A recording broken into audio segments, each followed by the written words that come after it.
So I did my ethics presentation on the Fukushima Daiichi nuclear disaster.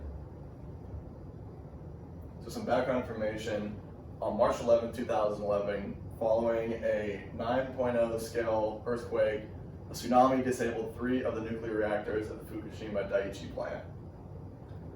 Now, the tsunami caused the power and cooling systems to completely shut off, and without this proper and constant cooling, the reactors started to melt down.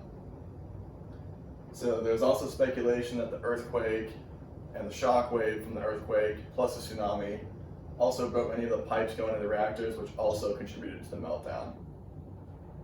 And although no one died directly from radiation exposure or from the nuclear reactor meltdown, around 19,000 people died from the earthquake and tsunami.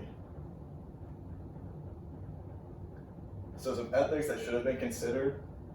Number one, the overall safety of the workers and the people living in the region, and the environmental impact of a disaster like this, meaning how could radiation exposure into the ocean affect it, and around the region around it concerning farmland and wildlife.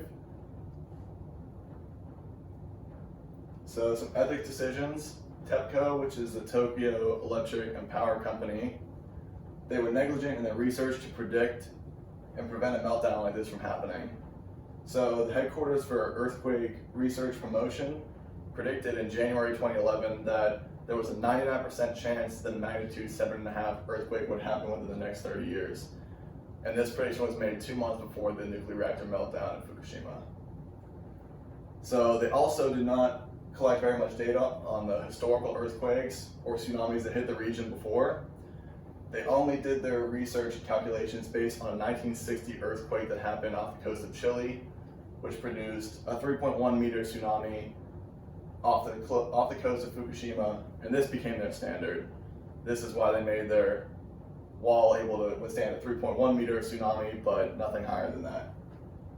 So due to their lack of research, the power plant at Fukushima would not have been able to withstand a tsunami half the size that hit it or an earthquake of that magnitude.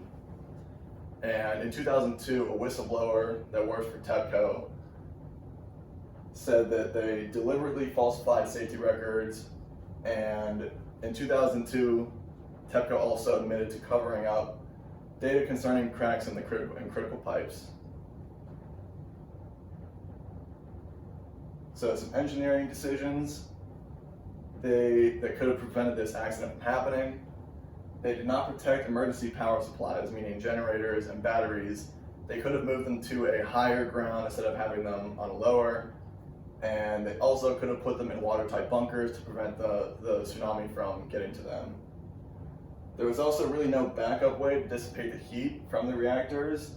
So Toru Hasuiki, who was a general safety manager for TEPCO at the time and a worker at the Fukushima plant, said that there was no mention of using seawater to cool the core. He said that if they used seawater, then it would destroy the reactors, but it was also just a last-ditch effort to be able to cool the reactors if they needed to. And as you can see, the power plant is surrounded by water, but there were no plans to actually use this water to cool the plant. So who's ultimately to blame for this accident? TEPCO is number one to blame.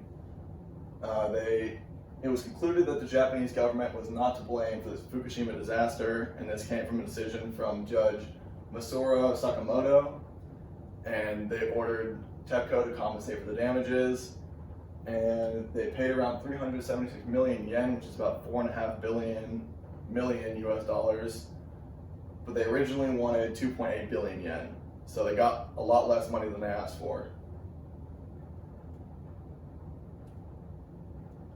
So some morals. I believe that most people have good morals, but this leads me to my question, why would they allow these problems to continue if they knew about them?